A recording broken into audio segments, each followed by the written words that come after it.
Hello friends, സുഖല്ലേ? അപ്പോൾ ഇന്ന് ഞാൻ തിങ്കളാഴ്ച ആയതുകൊണ്ട് എന്റെ ഫേസ് മാസ്ക് അപ്ലൈ ചെയ്യുന്ന ദിവസമാണ്. ഒരു മാസം മുമ്പാണ് ഞാൻ ഫേസ് മാസ്ക് അപ്ലൈ ചെയ്ത് തുടങ്ങിയത്. കാരണം ഞാൻ 30 വയസ്സിലോട്ട് കടക്കുകയാണ് വളരെ ഉടനെ തന്നെ. അപ്പം ഞാൻ ഓർത്ത് ഫേസ് മാസ്ക് ഒക്കെ അപ്ലൈ ചെയ്ത് തുടങ്ങിയേക്കാം. ഞാൻ വെയിലത്ത് കുറെ സമയം ഒരു ദിവസം സ്പെൻഡ് ചെയ്യാറുള്ളതുകൊണ്ട് ഒത്തിരി ടാനിയും ഒക്കെ എനിക്ക് അനുഭവപ്പെടാറുണ്ട്. അതുകൊണ്ട് നമ്മുടെ ഫേസ് മാസ്ക് എങ്ങനെ ഉണ്ടാക്കുന്നതെന്നുള്ളത് ഞാൻ ഈ വീഡിയോയുടെ ഓപ്പൺ തന്നെ ഇടാം. അതുകൂടാതെ ഞാൻ എങ്ങനെ അപ്ലൈ ചെയ്യുന്നത് എന്താ ചെയ്യുന്നതെന്നുള്ളത് കൂടെ കാണിച്ചു തരാം.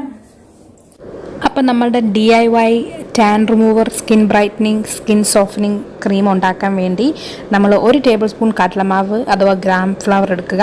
പിന്നെ 1 ടേബിൾ സ്പൂൺ തൈര്, ഞാനിത് കടയിൽ മേടിച്ച തൈരാണ് ഉപയോഗിച്ചത്. പിന്നെ അതുകൂടാതെ 1 ടീസ്പൂൺ തേനും 1 ടീസ്പൂൺ ഫ്രഷ് നാരങ്ങ നീര് തന്നെ എടുക്കണം. പിന്നെ അത് കൂടാതെ നമ്മൾ 1 ടീസ്പൂൺ മഞ്ഞൾപ്പൊടിയും കൂടെ ചേർക്കണം. നമ്മുടെ കസ്തൂരി മഞ്ഞൾ ഉണ്ടെങ്കിൽ അതായിരിക്കും ഏറ്റവും നല്ലത്. എൻ്റെ കയ്യിൽ അതില്ലായിരുന്നു, അതുകൊണ്ട് ഞാൻ സാധാരണ നമ്മൾ അടുക്കളയിൽ ഉപയോഗിക്കുന്ന മഞ്ഞൾപ്പൊടി വെച്ചാണ് ഇത് ചെയ്തത്. പിന്നെ ഇത് നല്ലപോലെ മിക്സ് ചെയ്ത് കഴിഞ്ഞിട്ട് ഇതിൻ്റെ ബാക്കി വരുന്ന പോർഷൻ നമുക്ക് ഇതുപോലെ ഒരു കണ്ടെയ്നറിലിട്ട് വെച്ച് കഴിഞ്ഞാൽ നമുക്ക് ഒരാഴ്ച വരെ ഇത് ഫ്രിഡ്ജിൽ വെച്ചിട്ട് ഉപയോഗിക്കാൻ പറ്റും. അപ്പം ഞാൻ മേക്കപ്പ് ഒന്നും സാധാരണ വീക്ക് ഡേയ്സിൽ ഉപയോഗിക്കാറില്ല. പക്ഷേ മുഖം നല്ലപോലെ നമ്മൾ കഴുകി ഒരു ക്ലെൻസർ വെച്ച് കഴുകിയിട്ട് വേണം നമ്മളിത് അപ്ലൈ ചെയ്യാൻ വേണ്ടി. ഞാൻ ഹിമാലയയുടെ പ്യൂരിഫൈങ് നീം ഫേസ് വാഷാണ് ഡെയിലി ഉപയോഗിക്കാറ്. അത് തന്നെ വെച്ചിട്ടാണ് ഞാൻ ഇന്നിപ്പോൾ മുഖം കഴുകിയേക്കുന്നത്.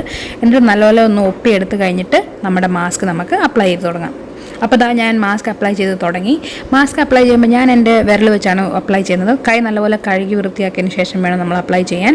പക്ഷേ എനിക്ക് ബ്രഷ് വെച്ച് അപ്ലൈ ചെയ്താൽ കുറച്ചും കൂടെ നന്നായിട്ടിരിക്കുമെന്നൊന്നും പ്രത്യേകിച്ച് എനിക്കങ്ങനെ തോന്നിയിട്ടില്ല. പക്ഷേ ചിലർക്ക് ഇങ്ങനെ മാസ്ക് ഒന്നും കൈ കൊണ്ട് എടുക്കാൻ ഇഷ്ടമില്ലാത്തവർക്കാണെങ്കിൽ ഒരു ബ്രഷ് വെച്ച് അപ്ലൈ ചെയ്യുന്നത് നല്ലതായിരിക്കും.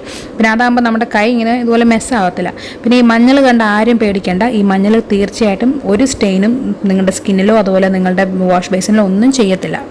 അപ്പൊ ഞാൻ ഫേസ് മാസ്ക് ഫുൾ ഇട്ടു. ഇനി 20 മിനിറ്റ്സ് നമ്മൾ വെയിറ്റ് ചെയ്യണം. അപ്പോഴത്തേക്കും നല്ലപോലെ ഉണങ്ങും, ഉരുണ്ട് വീഴാൻ തുടങ്ങും നിലത്തൊക്കെ. അപ്പൊ അതിനു മുമ്പ് ഞാൻ സാറിന് കുളിക്കുക ചെയ്യാറ് അതിന്റെ കൂട്ടത്തിൽ. അപ്പൊ നമുക്ക് നല്ലപോലെ എക്സ്ഫോളിയേറ്റ് ചെയ്ത് കളയാം. പക്ഷെ ഇതിപ്പോ നിങ്ങളെ കാണിക്കാൻ വേണ്ടി ഞാൻ കുളിക്കുന്നൊന്നുമില്ല, അതിന് ജസ്റ്റ് ഒന്ന് കഴുകി കളഞ്ഞ് കാണിച്ചു തരാം. പിന്നെ ഞാൻ അതിന്റെ കൂട്ടത്തിൽ എന്റെ കൈ ഒരു കയ്യിൽ അപ്ലൈ ചെയ്യാൻ പോകണം. അപ്പൊ നിങ്ങൾക്ക് അതിന്റെ ഒരു വ്യത്യാസം കയ്യിലൂടെ കാണാൻ പറ്റുമെന്ന് ഞാൻ വിചാരിക്കുന്നു. ഓക്കെ, അപ്പൊ ഇത് കഴിഞ്ഞിട്ട് നമുക്ക് കാണാം. അപ്പൊ ഗൈസ് 20 മിനിറ്റ് ആയിട്ടുണ്ട്. 20 മിനിറ്റ് കൂടുതലായി. അപ്പൊ സത്യം പറഞ്ഞാൽ 20 മിനിറ്റ് കൂടുതൽ നമ്മൾ വെക്കാൻ പാടില്ല. അപ്പൊ ഞാൻ ഇച്ചിരി സമയം കൂടി പോയി. അപ്പൊ എന്തായാലും നല്ലപോലെ ഉണങ്ങിയിട്ടുണ്ട്. നമുക്ക് ഇനി കഴിക്കുമ്പോൾ പ്രത്യേകം ശ്രദ്ധിക്കേണ്ട കാര്യം, നമ്മളിങ്ങനെ കഴുകുമ്പോൾ നമ്മൾ ചെറുതായിട്ട് ഇങ്ങനെ നനച്ചിട്ട് എക്സ്ഫോളിയേറ്റ് ചെയ്യണം. അപ്പൊ കണ്ടോ നല്ലപോലെ ഇത് എക്സ്ഫോളിയേഷനും കൂടെ അതിന്റെ കൂടുതൽ വരും. അപ്പൊ ഗൈസ് കണ്ടോ, ഈ കൈയും തമ്മിൽ നല്ല വ്യത്യാസമുണ്ട്. നിങ്ങൾക്ക് ക്യാമറയിൽ കാണാൻ പറ്റുമെന്ന് എനിക്ക് അറിയത്തില്ല, പക്ഷെ ശരിക്കും നല്ല വ്യത്യാസമുണ്ട്.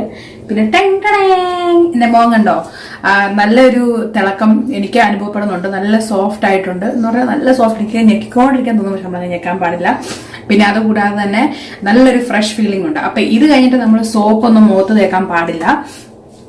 രാത്രി കിടക്കുന്നതിന് മുമ്പ് ചെയ്യുന്നതാണ് ഏറ്റവും നല്ലത്, അല്ലെങ്കിൽ നമ്മൾ വീട്ടിലിരിക്കുന്ന സമയത്ത്.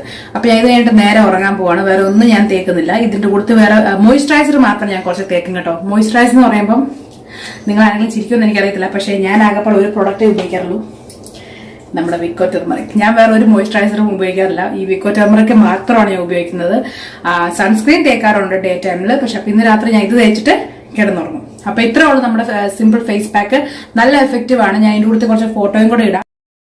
അപ്പോൾ ഗായ്സ് ഇതാണ് നമ്മുടെ കൈ. മോതിരം ഇട്ടേക്കുന്ന കയ്യിലാണ് ഞാൻ DIY ക്രീം തേച്ചത്. മറ്റേ കയ്യിൽ തേച്ചിട്ടുമില്ലായിരുന്നു. അപ്പോൾ വ്യത്യാസം നിങ്ങൾക്ക് കാണാമെന്ന് ഞാൻ വിചാരിക്കുന്നു. രാത്രി ആയതുകൊണ്ട് ലൈറ്റിങ്ങും അത്ര ശരിയല്ലാത്തതുകൊണ്ട് നിങ്ങൾക്ക് ഭയങ്കര ക്ലിയർ ആയിട്ട് കാണാമെന്ന് എനിക്കറിയത്തില്ല. പക്ഷേ ഭയങ്കര എഫക്റ്റീവ് ആണ്. അതുപോലെ തന്നെ നല്ല സോഫ്റ്റായി സ്കിൻ തൊടാൻ നല്ല രസമുണ്ട്. നിങ്ങൾക്ക് സെൻസിറ്റീവ് സ്കിൻ ഉണ്ടെങ്കിൽ നിങ്ങൾ ആരോടെങ്കിലും ചോദിച്ചിട്ട് ചെയ്യുന്നതായിരിക്കും നല്ലത്. നോർമൽ സ്കിന്നൊക്കെ ആണെങ്കിൽ ഇത് നല്ല എഫക്റ്റീവായിട്ട് വർക്ക് ചെയ്യും.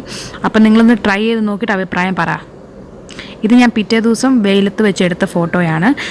ഇതിൽ നമുക്ക് വിസിബിളായിട്ട് കാണാം. ലെഫ്റ്റ് സൈഡിലുള്ളത് ക്രീം തേക്കാത്തതും റൈറ്റ് സൈഡിലുള്ളതാണ് DIY ക്രീം തേച്ചതും. ഇതിനകത്ത് നല്ല വിസിബിളായിട്ട് കാണാം. ഒരു 2 to 3 ഷെയ്ഡ്സ് ബ്രൈറ്ററും ലൈറ്ററും ആയിട്ടുണ്ട് സ്കിന്ന്.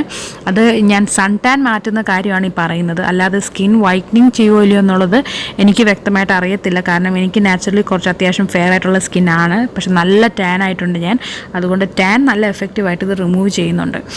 വൈറ്റനിങ് ആണോ അല്ലയോ എന്ന് നിങ്ങൾക്ക് വീട്ടിൽ ട്രൈ ചെയ്ത് നോക്കിയിട്ട് തന്നെ തീരുമാനിക്കാവുന്നതാണ്. അപ്പോൾ ഫ്രണ്ട്സ്, ഈ വീഡിയോ ഇഷ്ടപ്പെട്ടെങ്കിൽ ഞങ്ങളെ സപ്പോർട്ട് ചെയ്യണം. ഞങ്ങളുടെ ചാനലിലോട്ട് സബ്സ്ക്രൈബ് ചെയ്യണം. അല്ലെങ്കിൽ എൻ്റെ ഈ ഫോട്ടോയിൽ ഞെക്കണം. Take care and by.